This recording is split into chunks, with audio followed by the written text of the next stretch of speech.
जो हमारी ये थर्ड एक्सरसाइज है, इसके आपको मैंने ऑलमोस्ट सारे क्वेश्चंस सिंप्लीफाई करके दे दिए, इनकी इक्वेशंस बना के दे दी।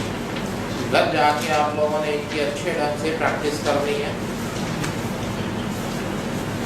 अच्छा, ये जो इक्वेशंस हैं इनके अंदर छोटे मोटे मॉडिफिकेशन आप लोग और भी कर सकते हो सिंप्लीफिकेशन के लिए, अपनी कैलकुलेशन आसान बनाने के लिए। फॉर एग्जांपल एक केस ये है, वैसे तो ये बताने की चीज़ नहीं है, छोटे क्लासेस में आप लोगों ने ये चीज़ें सीखी हैं कि जी थ्रू आउट यहाँ से 2 zeros कैंसिल कर दीजिए। अब कोई सिचुएशन ऐसी आ गई तो इसके अंदर इसका एलसीएम ले लो 2 इससे भी और ये 2 इससे भी, दोनों से मल्टीप्लाई होके जो भी बचेगा फिर आपने इसकी टेबल बनानी है। नहीं समझ बात? अच्छा, कई जगह मैंने नीचे यहाँ पे 100 नीचे लगा रखा है डिनोमिनेटर में। ये 100 तब लगाया जाता है जब आपको कोई भी चीज़ परसेंटेज में दे रखी हो कि जिस चीज़ का डाटा ये 10%, ये 5%, ये 3%, जब आप घर जाके स्टेटमेंट पढ़ेंगे तो you will find over there. ये चीज़ जब भी आपको परसेंटेज में मिलेगी, मैंने 100 लगा रखा है। इस 100 को हैंडल करने के लिए आप इसका एलसीएम लीजिए, यहाँ से 100 हटा के यहाँ पे 100 मल्टीप्लाई कर दो, यहाँ से 100 हटा के यहाँ पे मल्टीप्लाई कर दो। तो इस टाइप की छोटी मोटी मॉडिफिकेशन, छोटे मोटे चेंजेस ये आपको खुद करने होंगे। आगे समझ बात?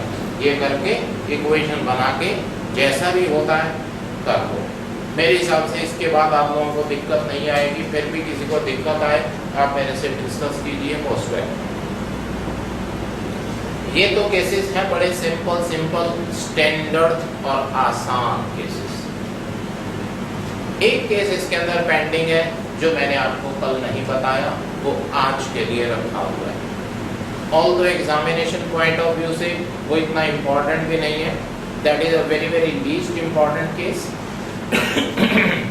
I mean to say this is as per my book it is example number 12। इसी थर्ड एक्सरसाइज के अंदर 12वां एग्जाम्पल देखिए। एक ये जो ब्रिक मैन्युफैक्चरर वाला केस है, 12 या एक आध आगे पीछे होगा, ब्रिक मैन्युफैक्चरर वाला।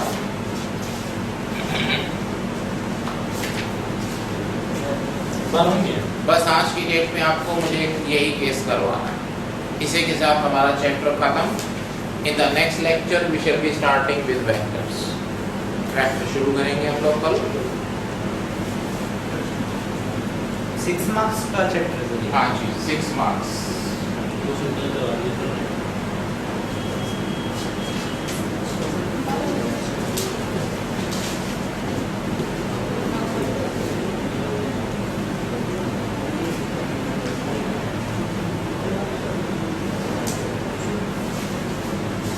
ये जो 12th एग्जाम्पल है, अगर आप बुक के अंदर देखें जो स्केच इसने बना रखे, बड़ा डेंजरस सा सवाल दिखाई दे रहा होगा। जबकि मैं कहूँगा कि ये एग्जाम के अंदर अगर ये क्वेश्चन आ जाता है तो ये सबसे आसान क्वेश्चन है। जो केसेस आपने किए हैं अब तक उनके comparatively it is much easy. Although importance wise बहुत कम है इसके चांसेस। वैसे स्टेटमेंट एक बार अपने लेवल पे पढ़ने की कोशिश करो। मैं यहाँ पे स्केच बना रहा हूँ।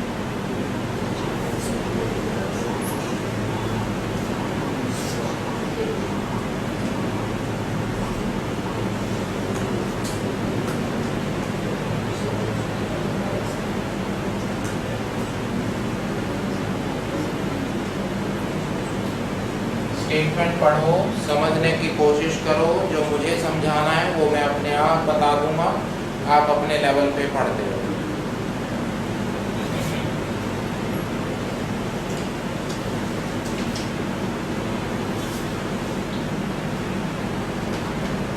सर इनके 2 केसेस बनेंगे हैं। आप पढ़ लो चुपचाप।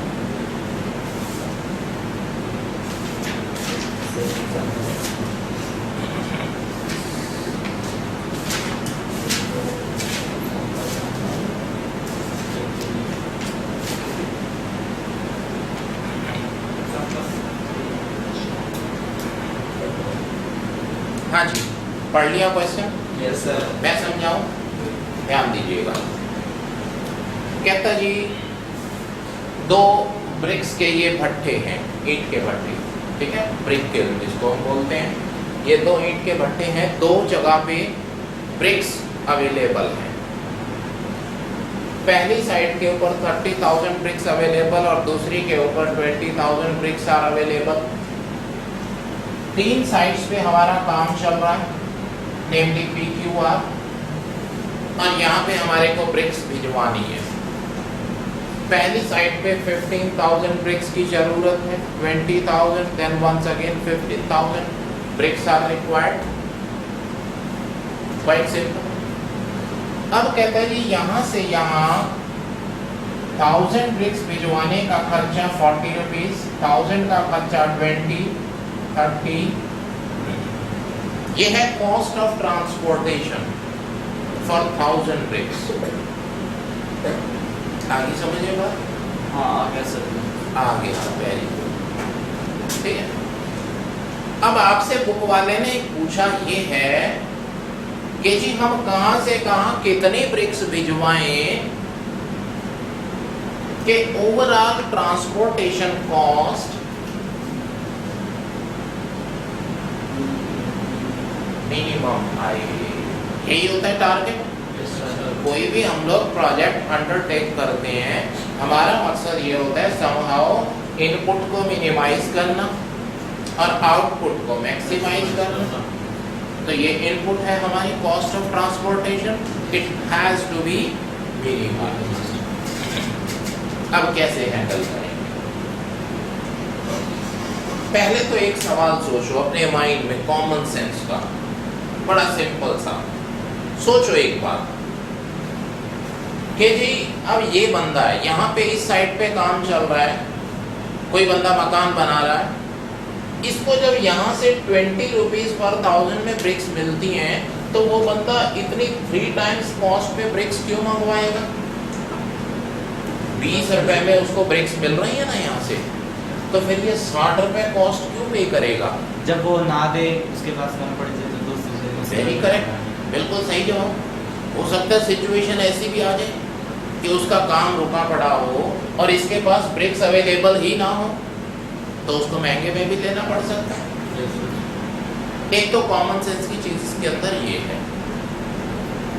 अब दूसरी चीज, इस क्वेश्चन के अंदर जो डाटा है वो हमारे को पर 1000 दे रखा है। यहां से यहां 1000 ब्रिक्स भिजवाने का खर्चा ये है।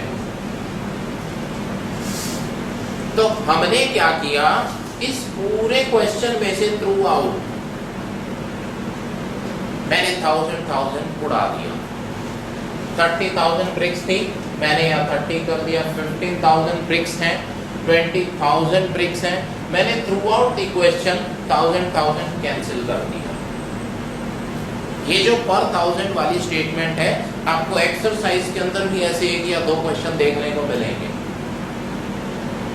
तो आपको थोड़ा सा हो सकता है उसमें मॉडिफिकेशन करनी पड़ जाए, ठीक है।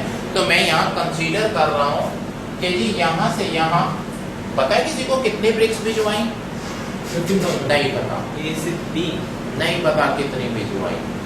15,000 तो इसकी रिक्वायरमेंट है, जरूरी थोड़ी है सारी यहाँ से मंगवाएगा। Let us consider 1000 x bricks are being transported from A to B. Do you agree with me? क्या ये बात सही है? Yes sir. नहीं ऐसा नहीं। कल तक तो हम ऐसी किसी भी चीज को सिर्फ x और y कंसीडर करते थे। मान लो यहाँ से x ब्रिक्स गए, यहाँ से y।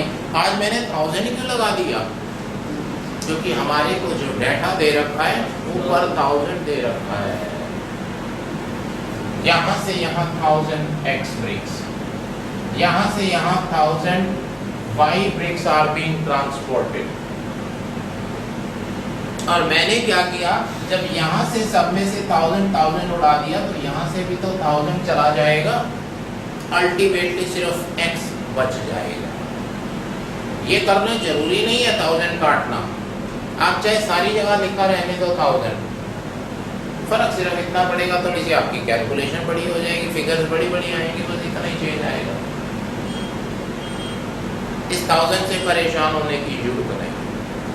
या कई बार हम इसको ऐसे भी लिख देते हैं कि जी मान लो x 1000 bricks are being transported, ऐसे भी लिखा जा सकता है। ठीक है, चलिए आगे बढ़िए। यहाँ से यहाँ हम कंसीडर कर रहे हैं कि x ब्रिक्स भेजी, यहाँ से यहाँ y ब्रिक्स भेजी, तो ये बंदा इसके पास कितनी ब्रिक्स भेजेगा? Who would answer this question? x plus y मतलब 30 minus x plus सभी y। बोलो अपने अपने माइंड से। बहुत आसान क्वेश्चन मैंने पूछा है। 30 minus x। वेरी करेक्ट, बिल्कुल सही जवाब। देखो बड़ी सिंपल सी चीज है, 30 ब्रिक्स इसके पास अवेलेबल है, भूल जाओ 1000, 30 अवेलेबल है, x उसको दे दी, y इसको दे दी, बच गई कितनी?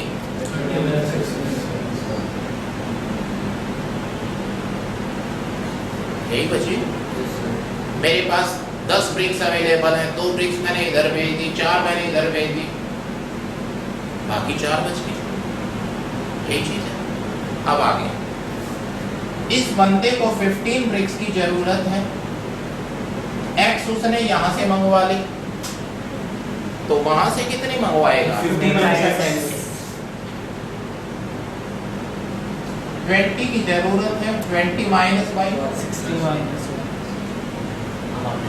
इसको 15 चाहिए, इधर से कितनी मंगवाएगा?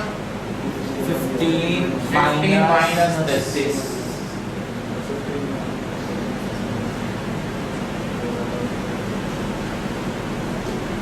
मैंने ओवरऑल अब तक इस क्वेश्चन के अंदर, इस फिगर के अंदर क्या लिखा ध्यान दीजिएगा। जो ऊपर मैंने फिगर्स लिखी हैं ये तो रिप्रेजेंट करती हैं नंबर ऑफ ब्रिक्स ट्रांसपोर्टेड, और नीचे जो फिगर्स लिखी हैं ये किसको एक्सप्रेस करती हैं? Cost of transportation. आगे समझ बात, ऊपर ब्रिक्स और नीचे कॉस्ट ऑफ ट्रांसपोर्टेशन। एक बार यहाँ तक एनालिसिस कर लो, नोट करना है नोट कर लो, पूछना है पूछ लो, बस आगे तो 2 मिनट का सवाल है। जो दिक्कत है वो यहीं तक है, अगर है चेक कर लो, बता दो मेरे को।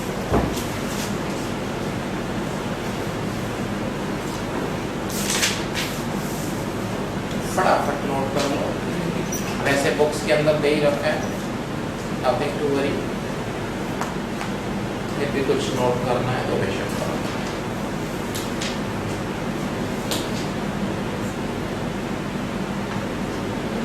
एक्सरसाइज के एंड के 3-4 क्वेश्चन इसी कैटेगरी के हैं, और आज तक बोर्ड एग्जाम में आया नहीं ये क्वेश्चन, आगे का बता।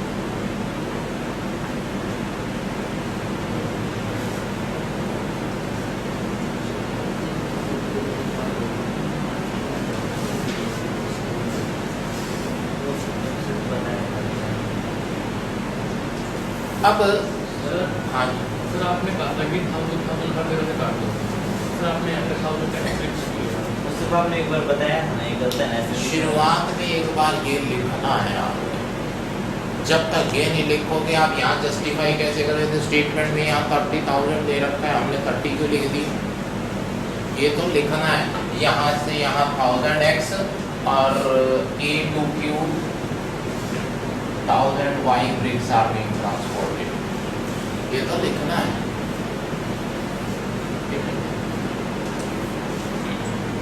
अब आगे कोई भी हम लीनियर प्रोग्रामिंग का क्वेश्चन करते हैं, कितने तरह की हम इक्वेशन बनाते हैं? 2 तरह की। कौन कौन सी 2? बोलो। You haven't gone through, I think. एक तो ग्राफ वाली बनाते हैं और एक इससे ग्राफ वाली का नाम क्या होता है? Constraints.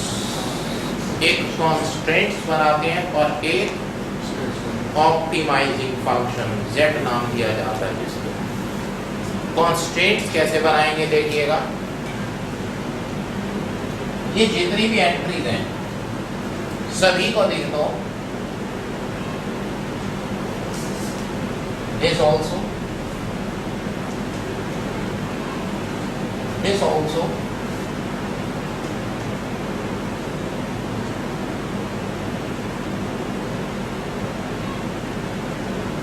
why have I written like this? Could anyone of you justify this? बोलो शाबाश।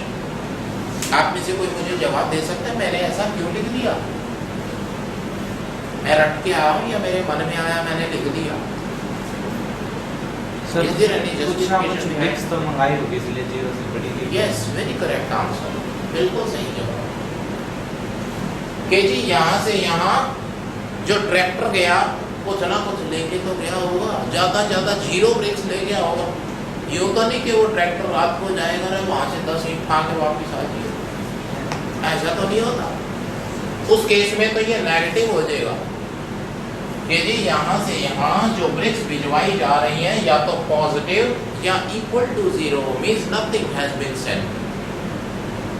इसलिए हमने लिखा सबको ग्रेटर देन या इक्वल टू 0, या तो 0 ब्रेक्स भिजवाई या जो भी भिजवाई something positive, no way it could be negative. ठीक है, चलिए इसका थोड़ा सा सिंप्लीफाई करो, इन दोनों को उधर ले जाओ।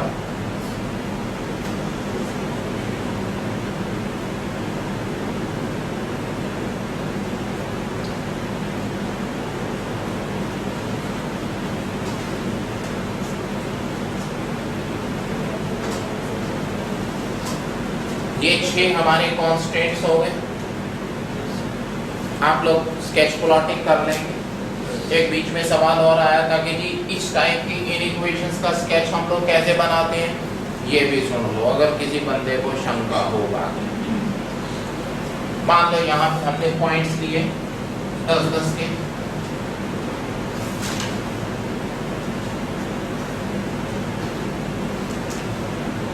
कहते हैं जी x less than equal to 15। कहाँ है 15 का point? x is equal to 15 ये है, x इज इक्वल टू 15 के लाइन ये है, लेस देन 15 इधर है ये उधर है, टुवर्ड्स लेफ्ट साइड। ठीक है, तो इसकी जो शेडिंग आएगी toward this side that will be y less than equal to 20, y is equal to 20 की लाइन लेस देन का मतलब नीचे। तो इन दोनों लाइंस का जो कॉमन शेडेड रीजन है that forms to be this square, ये रेक्टेंगल। बाकी आगे ये भी बना लेंगे आप लोग। सर आपने ये इक्वेशन तो बना दी, चलो ठीक है, हम एक तरीके से और भी तो बना सकते हैं, जैसे 40x plus 20 into 15 minus x और फिर ग्रेटर देन का लगा दें। ये तो मैंने सोचा, चलो सोचते हैं, सभी सोचते हैं शुरुआत से, इसके विचार पे विचार कर। हाँ जी, हाँ टाइम की चिंता होने लग पड़ी। ये तो है जी कॉन्स्टेंट्स। अब जो दूसरी चीज आती है जिसको हम कहते हैं ऑप्टिमाइजिंग।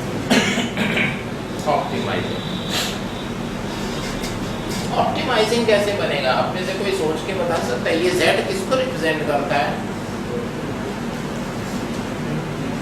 हमें कॉस्ट को मिनिमाइज करना है, ट्रांसपोर्टेशन कॉस्ट को मिनिमाइज करना है। एक सेकंड सुनिए, एक ब्रिक को भिजवाने का खर्चा 40 रुपए, अब हमने 1000 तो उड़ा ही दिया। X ब्रिक्स को भिजवाने का खर्चा कितना होगा? 40 है। एक का खर्चा 20 और y का this into this plus this into this, यही कहना चाह रहे हो हमने? हमने सारी ऐसे ही होगा ये।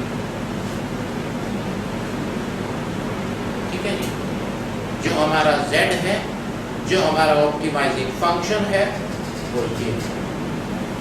ओवरऑल पूरे एक्सपेरिमेंट की ट्रांसपोर्टेशन कॉस्ट हमें एक लेके चलनी है।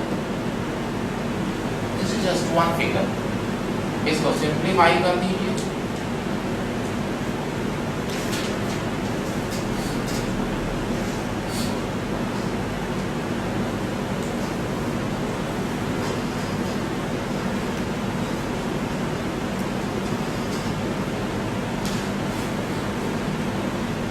x वाली टर्म्स अलग कर दो, y वाली टर्म्स अलग कर दो, इतने x प्लस इतने y प्लस सम कांस्टेंट, ये हमारा z बन गया है, you know that has to be minimised. हाँ जी बोलो। सर हमने जैसे कॉस्ट को मिनिमम करना था तो हमने ऑप्टिमाइजिंग वाला कॉस्ट में ले लिया, तो लेना था तो ऊपर वाली इक्वेशन जरूरी नहीं है कॉस्ट में लेनी है। ऐसा है, ये हमारी पाबंदियां हैं, लिमिटेशंस हैं। ये हमारा ऑप्टिमाइजिंग फंक्शन जो हमारे को ओवरऑल कॉस्ट ऑफ ट्रांसपोर्टेशन देगा। आगे समझ में बात? तो बस इसका यही इलाज है। इस क्वेश्चन की खास बात ये है, इस क्वेश्चन के अंदर मिस्टेक के चांसेस ऑलमोस्ट निल है। बाकी जो आप इक्वेशन बनाते हैं उनमें कहीं ना कहीं मिस्टेक की जगह रहती है, पता नहीं कभी कहाँ गड़बड़ हो जाए, किसी में स्मॉलर देन की जगह ग्रेटर देन बंदा ले बैठता है, कभी एक्स वाई का नहीं पता लगता। It's a quite simple question, इसमें मिस्टेक का स्कोप नहीं है, लेकिन अनफॉर्चुनेटली प्रोबेबिलिटी भी इसकी बहुत कम है एग्जाम में पूछे जाने की। ठीक है, thank you. This is all about linear programming.